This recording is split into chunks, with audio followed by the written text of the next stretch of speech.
Hi, welcome to my channel Botany Tutorials. In this session we will discuss about next family, Capparidaceae. This family is also called Capparidaceae.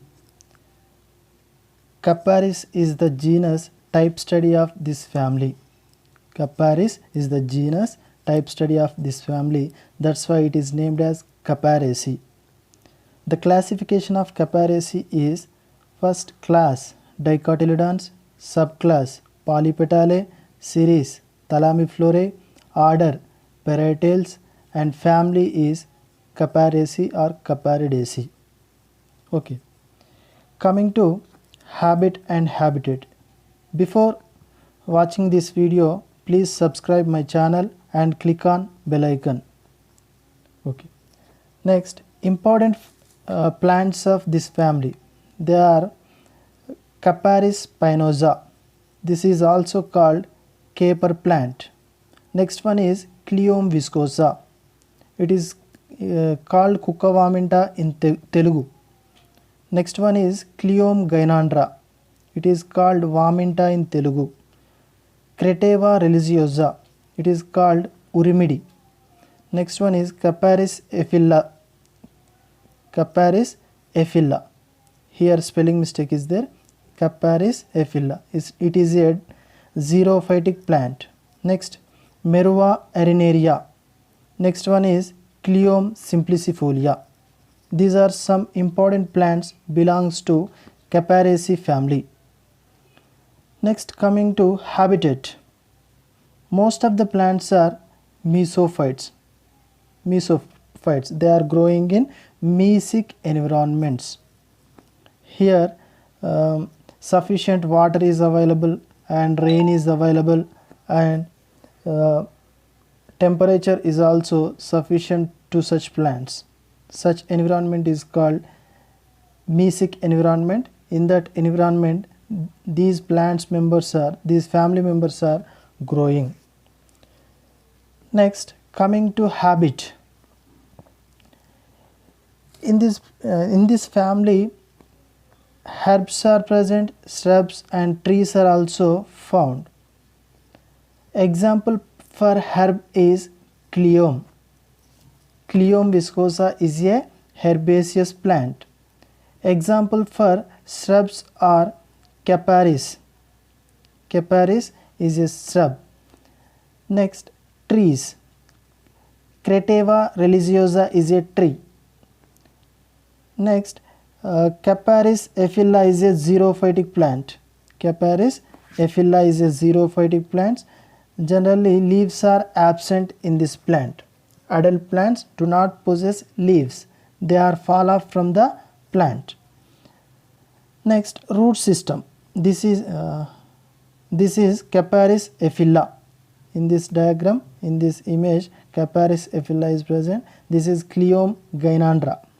Cleome gynandra. It is an example for herb. This is example for xerophyte. Next, coming to root system. Roots are generally tap roots because it is a dicotyledon. This family belongs to dicots, so that they contain tap roots. Okay. Next, coming to stem. Stem is generally aerial.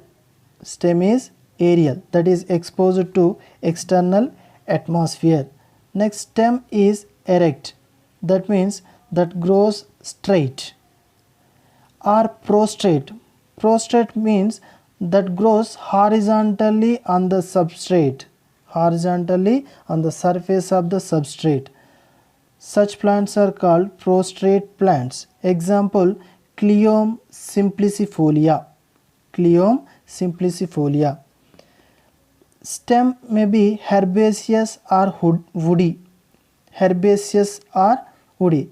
Example for herb is Cleome viscosa and Cleome gynandra. These are herbaceous plants. Woody plants, example for woody plant is Creteva religiosa. That is a tree. In that, wood is present in the stem. Next, stem is solid. That means that is very tough.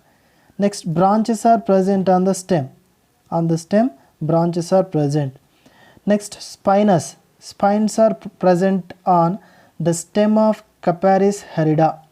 Capparis harida, spines are present. Next, stem is generally cylindrical. Cylindrical means that is round. Stem is round. That's why it is called cylindrical stem. Next, coming to leaves. Leaves are generally alternate. See here, one leaf is present on one node and another leaf is present on the above node. This type of phyllotaxy is called alternate phyllotaxy. Next, leaves are simple leaves in Cleome simplicifolia. Simple leaves are found in Cleome simplicifolia. Otherwise, leaves may be palmately compound. Palmately compound means the leaf lamina is breakdown up to midrib. That means this is petiole, and leaf lamina is breakdown up to petiole, and that forms leaflets. These all leaflets are present at the tip of the petiole. Such leaf is called palmately compound leaf. These leaflets are appeared like fingers of palm. Fingers of palm. That's why it is called palmately compound leaf. Next, leaves with stipules. Stipules are present at the base of the leaf, so that they are called stipulate.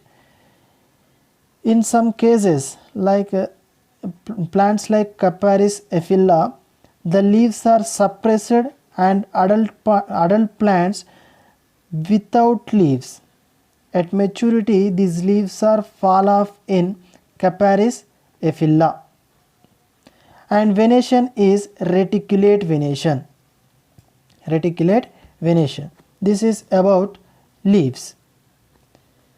These all comes under vegetative characters. In the next video, I will discuss about floral characters. Thank you for watching my video.